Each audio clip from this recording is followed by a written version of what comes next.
الناس اللي بتعشق الوصفات والمنتجات الهندي، حاجة طبيعية الهنود بيدخلوها في زيوتهم، وصفاتهم وروتينهم عامة، بيخلي شعرهم لامع وطويل ولونه حلو قوي.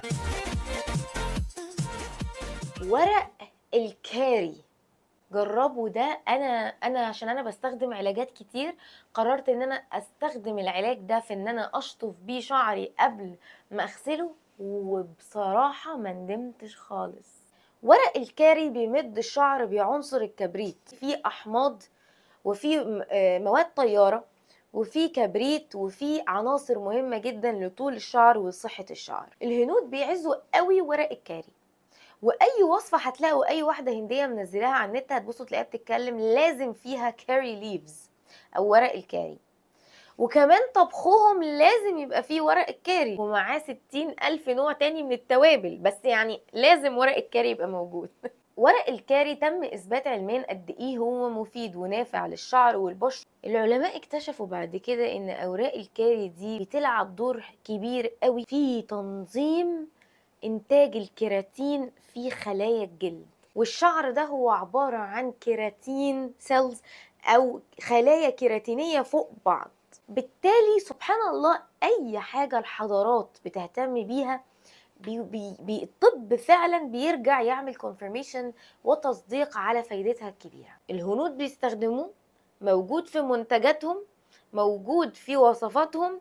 الطب قالك فعلا بيعمل ده، بينظم انتاج الكيراتين وبيحفز طول الشعر، بيحفز انبات الشعر، لكن مش في حالات الصلع الوراثي ومش في حالات التساقط الهرموني للأمانة.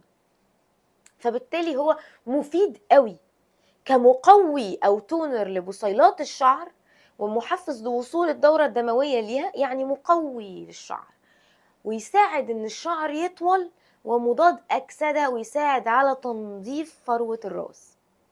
يعني فعلا العلم او الساينس عمل كونفirmation للكلام ده، وبقى استخدامه مفيد جدا لفروة الراس للأطفال وللكبار كمقوي عام لبصيلات الشعر. طريقة الاستخدام ايه؟ بجيب اوراق الكاري الخضراء او المجففة وبنقعها، مش بغليها، بحط كمية معقولة منها زي كبشة كده في وعاء، وبحط عليه ماء مغلي مسبقا سخن، بنقعه فيها لمدة ساعة ونص.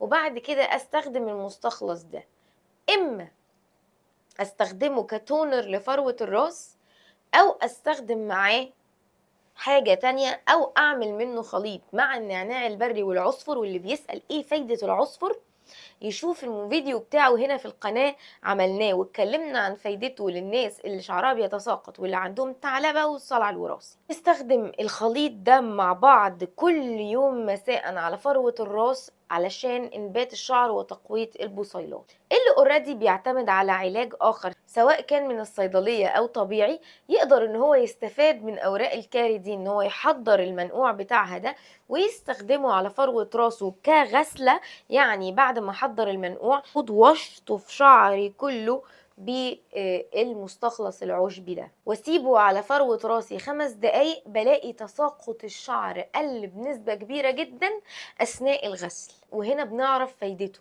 وقدام واحدة واحدة بنلاقي البيبي هير اللي في الشعر طول وتقل وبقى شكله سميك، واللي فقد البيبي هير لاين واللاين بتاع البيبي هير ده وما بقاش عنده، واحدة واحدة هيرجع له ويلاقي شعره تقل جدا من قدام. ده بسبب ان هو زي ما قلنا بيساهم في تجديد الخلايا الكراتينية، وبيساعد في انبات الشعر وتوفير العنصر البنائي الاساسي لبناء الشعر. ممكن التونر ده يقعد عندي في التلاجة لمدة اسبوعين واكرره، لكن لو ظروف استخدامه سيئة وقعدته في بره التلاجة في حرارة متغيرة، ممكن جدا ان هو ما يقعدش معايا الفترة دي.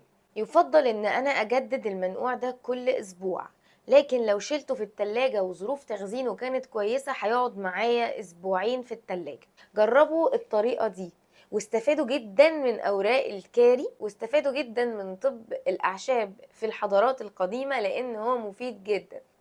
وافضل بكتير من استخدام وتنفيذ الوصفات العشوائية بدون معرفة اي مرجعية ليها. تقريبا انا كده قلت كل اللي انا عايزة اقوله في النقطة دي. لو في حاجة نسيت اقولها اعرفوني في كومنتاتكم، ومستنية اسئلتكم هرد على اللي اقدر عليه في اول ساعة من بعد نزول الفيديو. اعملوا فولو على السوشيال ميديا عشان بنطلع اسك وبنعمل لايف ونتواصل بشكل احسن. وميرسي قوي ان انتوا شفتوا الفيديو. اشوفكم الحلقة الجاية.